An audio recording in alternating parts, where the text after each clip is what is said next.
Hello everyone, आपका इस channel पर स्वागत है और आज हम ओनली जस्ट मैरिड का पार्ट 7 सुनने वाले हैं। तो चलो शुरू करते हैं। शो डिवोर्स पेपर देख लेता है। अकीहा अपनी फीलिंग्स को रोक नहीं पाती है और शू को किस कर देती है। उस किस के बाद शू शॉक में चला जाता है। वो अकीहा को बिना कुछ कहे ही अपने कमरे में चला जाता है। अकीहा उसके इस बिहेवियर से और ज्यादा परेशान हो जाती है। अगले दिन अकीहा मन बना लेती है कि वो शू को अपनी फीलिंग्स बता देगी। वो शू को उठाने जाती है, लेकिन हमेशा की तरह शू वहाँ से पहले ही जा चुका होता है। अकीहा लिविंग रूम में जाती है। शू वहाँ पर अकीहा का वेट कर रहा होता है। अकीहा उसको अपनी फीलिंग्स के बारे में दोबारा से बताने की कोशिश करती है, लेकिन उससे पहले ही शू डिवोर्स के पेपर्स रख देता है।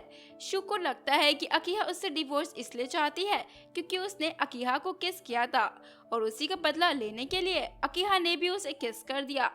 अकीहा ये सुनकर तो काफी ज्यादा शॉक रह जाती है। शू कहता है, हम 2 महीनों में डिवोर्स ले लेंगे और तुम मुझे पैसे इस अकाउंट में ट्रांसफर कर देना।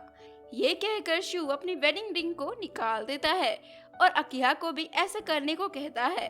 अकीहा काफी ज्यादा दुखी हो जाती है क्योंकि जब भी अकीहा कुछ करना चाहती है, शू हमेशा ही उसका उल्टा समझ लेता है।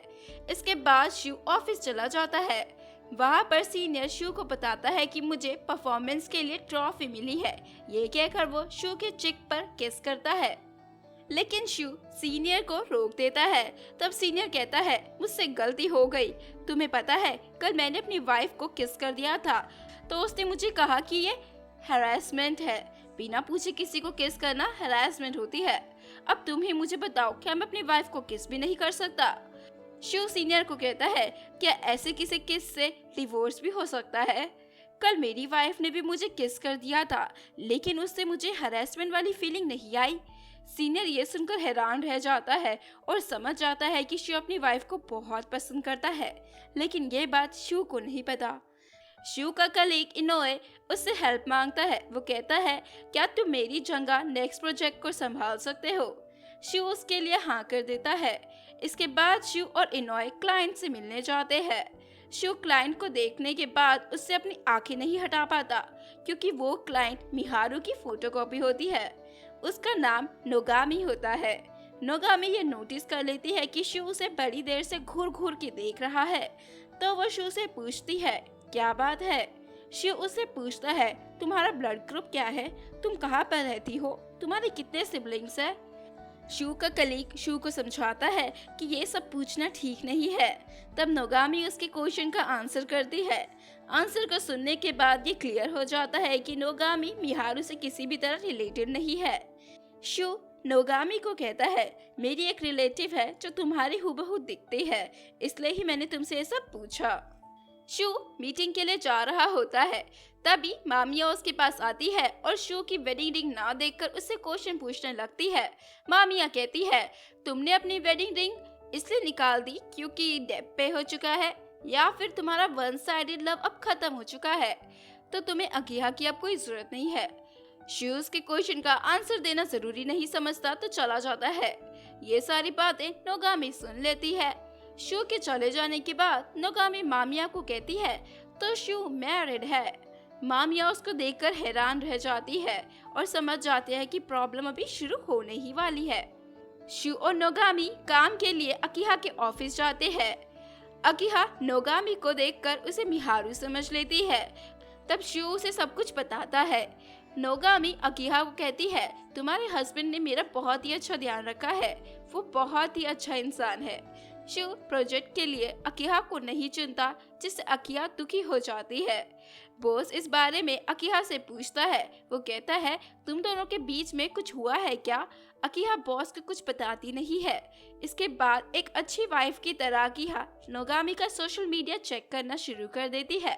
सोशल मीडिया से उसे पता चलता है कि नोगामी फूड कंटेंट पर काम करती है। अकीहा इस न्यू प्रॉब्लम के बारे में स्मार्ट गाय को बताती है। स्मार्ट गाय नोगामी के द्वारा डाली अपनी और शू की फोटो को देखकर कहता है, मुझे तो लगता है ये तुम्हारे पति को पसंद करती है। इसके बाद वो कहता है, अगर गलती से इसको पता चल गया कि शू जिसको पसंद करता है वो बिल्कुल इसकी तरह दिखती है तो बहुत बड़ी परेशानी हो सकती है। अकीहा कहती है, तुम्हारा मतलब क्या है? स्मार्ट गाय कहता है, तुम्हारी सिस्टर इन लॉ और नोगामी दोनों ही खाना बनाने में बहुत अच्छी है। क्या पता नोगामी शू को उसके पेट के रास्ते से अपना बना ले। अकिहा कहती है, खाना तो मैं भी बनाती हूँ। वो कहता है, मैं जले हुए खाने की बात नहीं कर रहा हूँ। अकिहा कहती है, वैसे शू और मैंने एक साथ कभी खाना नहीं खाया है। इस पर स्मार्ट गाय कहता है, अगर नोगामी को तुम्हारी फेक मैरिज का पता चल गया तो वो शू को अपना बनाने की पूरी कोशिश करेगी। फिर वो कहता है, लेकिन क्या फर्क पड़ता है, तुम्हारा तो जल्द ही डिवोर्स होने वाला है ना। अकिहा कहती है, मेरा कोई इरादा नहीं है उसे डिवोर्स देने का। इस पर स्मार्ट गाय कहता है, लेकिन शू का तो है ना। स्मार्ट गाय ने अकिहा से बहुत पहले एक क्वेश्चन पूछा था कि वो किस तरह का रिलेशन रखना चाहती है शू के साथ। उसका आंसर अकिहा आज देती है।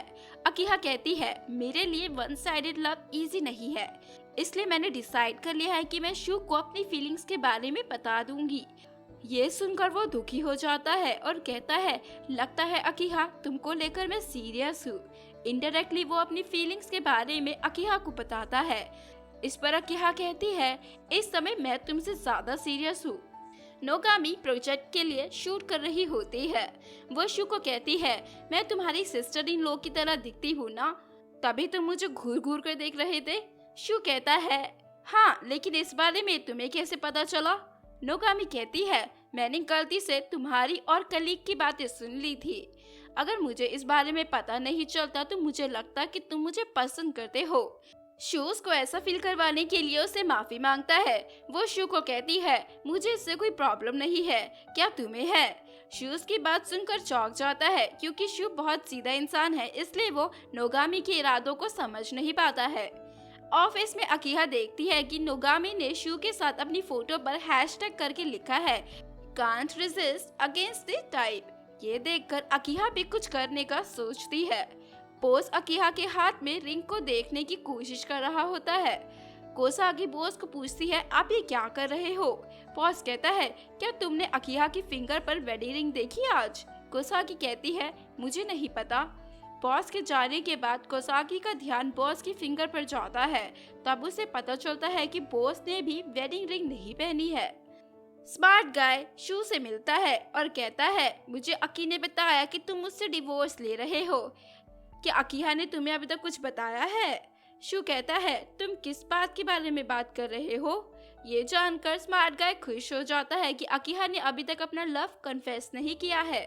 स्मार्ट गाय कहता है, मैं तुम्हें क्यों बताऊं, और अगर हो सके तो तुम थोड़ा जल्दी डिवोर्स ले लो ताकि मैं अकी को अपनी बना सकूं। अकिहा भी कुक करने का प्लान करती है। शू ये देख लेता है और कहता है, क्या तुम मेरे लिए भी बनाओगी। अकिहा हाँ कर देती है। दोनों डिसाइड करते हैं कि वो नेक्स्ट ट्यूसडे की रात को साथ में डिनर करेंगे। अकिहा इस डेट को बोर्ड पर लिख देती है।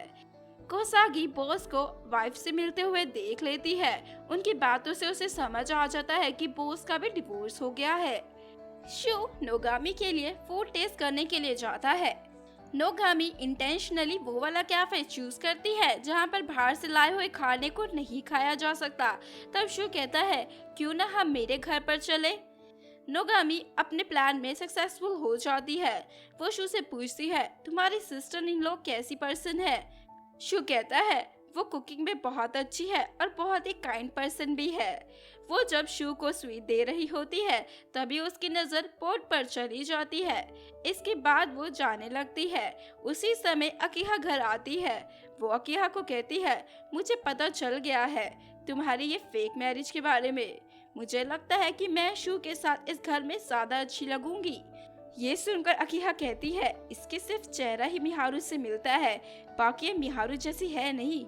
शू नोगामी को छोड़ने के लिए जाता है। तब नोगामी कहती है, मेरा नेक्स्ट वेडनेसडे प्रोग्राम है। वो कहती है, क्या तुम मेरी ट्यूसडे वाले दिन मदद कर सकते हो। शू उसके लिए मना कर देता है। वो कहती है, अच्छा तुम रात को रहने दो, लेकिन दिन में तो आ सकते हो ना। शू उसके लिए हाँ कर देता है। वेडनेसडे को शू फिर से फूड टेस्ट के लिए जाता है। तब नोगामी शू का फोन किताबों के नीचे छुपा देती है। जब शू ऑफिस पहुंचता है तब उसे पता चलता है कि उसका फोन नोगामी की प्लेस पर रह गया है, तो वो फोन को लेने के लिए जाता है। नोगामी अपने हाथ को इंजर्ड कर लेती है ताकि वो शू को अपने साथ ही रोक सके। नोगामी कहती है, मैंने अपना राइट हैंड इंजर्ड कर लिया है, अब मुझे समझ नहीं आ रहा है कि मैं क्या करूंगी कल के प्रोग्राम में। शू उसको परेशानी में देखकर उसकी मदद करने का सोचता है। अकीहा घर पर ऑलरेडी खाना बना चुकी होती है, तभी उसे शू का फोन आता है। शू कहता है, मैं किसी काम के कारण आज घर पर लेट आऊंगा। अकीहा कहती है, कुछ नहीं होता, मैंने अभी तक खाना बनाना शुरू भी नहीं किया है। नोगामी शू को कहती है, क्या तुम सबके लिए इतने ही काइंड हो या सिर्फ तुम मेरे लिए हो क्योंकि मैं तुम्हारे लव की तरह दिखती हूँ। वो कहती है, मुझे तुम्हारी फेक मैरिज का पता है, क्योंकि ये फेक मैरिज है तो क्या मैं तुम्हारी पार्टनर बन सकती हूँ। शू कहता है, तुम अकीहा को रिप्लेस करना चाहती हो। अकीहा नोगामी का पोस्ट चेक करती है, उसमें वो देखती है कि नोगामी ने शू की फोटो डाली है। तब अकीहा को पता चल जाता है कि शू कहाँ पर काम कर रहा है। शू नोगामी को कहता है, अकीहा के साथ ब्रश करना, उसके साथ बियर पीना, उससे बातें करना, साथ में मूची खाना, ये सब मुझे बहुत पसंद है, तो मैं तुमसे शादी नहीं कर सकता हूँ। नोगामी रिजेक्ट होने के बाद शू को कहती है, ठीक है, मुझे तुम्हारी जरूरत नहीं है, तुम घर जा सकते हो। लेकिन शू घर नहीं जाता और नोगामी की मदद करता है। शू घर आता है और देखता है कि अकीहा ने उसके लिए खाना बना के रखा है। शू अकीहा को खाने के लिए थैंक यू कहता है और घर पर देर से आने के लिए सॉरी। इस पर अकीहा कहती है, अगर तुम्हें वो नहीं खाना तो कुछ नहीं होता। शू अकीहा को नोगामी वाली बात बताता है। शू कहता है, मैं घर लेट इसलिए आया क्योंकि मैं नोगामी की मदद कर रहा था। तब नोगामी ने मुझे कहा कि वो जानती है मेरे वन साइडेड लव और हमारी फेक मैरिज के बारे में। इसके बाद उसने मुझे कहा, क्योंकि ये फेक मैरिज है तो वो तुम्हारी जगह लेना चाहती है।